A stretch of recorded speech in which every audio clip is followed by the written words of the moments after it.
manusia tentang Tuhan sangatlah beragam dan terus berkembang seiring berjalannya waktu dan sejarah. Konsep ketuhanan menurut pemikiran manusia adalah hasil pemikiran tentang Tuhan, baik melalui pengalaman lahiriah ataupun batiniah, melalui penelitian rasional. Eksistensi Allah disampaikan kepada Rasulnya melalui malaikat kepada manusia. Sejarah pemikiran manusia tentang Tuhan dimulai dari dinamisme, animisme, fenoteisme, politeisme, dan monoteisme.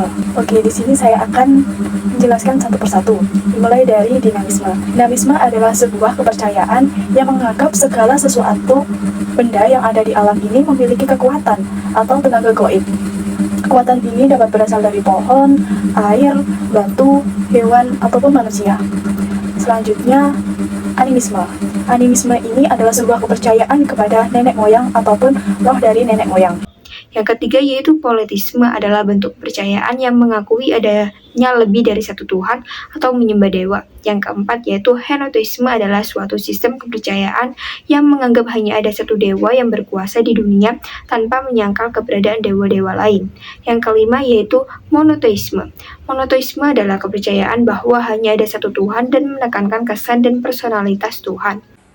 Pemahaman manusia ini tentang Tuhan bervariasi luas dan seringkali bergantung pada latar belakang budaya, agama, dan pribadi masing-masing individu di dalam konteks akademik atau ilmiah.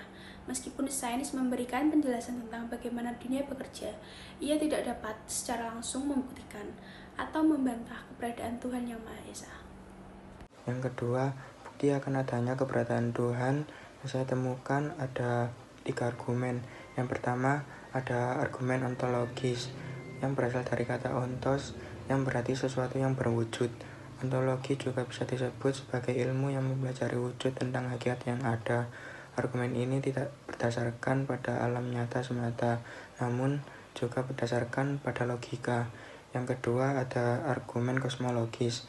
Argumen ini bisa disebut sebagai argumen sebab akibat. Sesuatu yang terjadi di alam ini pasti ada sebabnya. Sebab itulah yang menjadikan adanya atau terjadinya sesuatu itu. Sebab lebih wajib dan ada daripada alam itu sendiri. Yang ketiga, ada argumen teleologis. Berasal dari kata telos yang berarti tujuan. Dengan kata lain, alam ini berproses dengan adanya menuju ke suatu tujuan tertentu. Dan segala yang ada di dalamnya bekerjasama untuk mencapai tujuan tersebut. Berdasarkan jurnal karya Viola Valenza yang berjudul Bukti Logis Keberadaan Tuhan berdasarkan teori Thomas Aquinas dalam kehidupan manusia modern, dijelaskan bahwa menurut Thomas, manusia dapat mengenal Tuhannya melalui akalnya. Meskipun pengetahuan ini samar dan tidak menyelamatkan, tetapi akal manusia dapat menyadari keberadaan Tuhan serta sifat-sifat Tuhan.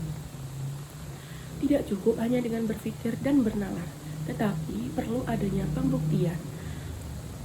Salah satu bukti nyatanya adalah terjadinya pergerakan dalam makhluk hidup, terjadinya sebab akibat dan ada dan tiada. Hal ini menunjukkan bahwa pergerakan dan perubahan dalam alam semesta memiliki keteraturan yang merujuk pada Sang Pencipta. Dengan demikian, akal manusia berperan penting dalam memahami bukti-bukti keberadaan Tuhan dalam kehidupan sehari-hari. Salah satu bukti keberadaan Tuhan adalah penemuan mata air tawar di lautan yang tidak tercemari oleh air laut, seakan terdapat dinding yang membatasinya. Nah, ini sesuai dengan salah satu ayat di Al-Quran, yaitu surat Al-Furqan ayat 53 yang artinya, dan dialah yang membiarkan dua laut mengalir berdampingan, yang ini tawar dan segar dan yang lain sangat asin lagi pahit, dan dia jadikan antara keduanya dinding dan batas yang tidak tembus. Nah, ini membuktikan keberadaan Tuhan karena Al-Quran ini kan berisi firman-firman Allah yang sudah diturunkan jauh sebelum ditemukannya penemuan bahwa ada air tawar yang tidak tercemari oleh air laut di lautan. Selanjutnya yaitu fakta saintifik keberadaan Tuhan. Yang pertama yaitu proses terbentuknya bumi dimulai jauh sebelum manusia ada. Yang kedua yaitu bumi memiliki tekanan atmosfer yang tepat untuk air mencair di permukaan. Yang ketiga, terjadinya siang dan malam karena adanya rotasi dan revolusi bumi. Yang keempat adalah kita berada pada jarak yang tepat dari matahari sehingga suhunya kondusif untuk kehidupan.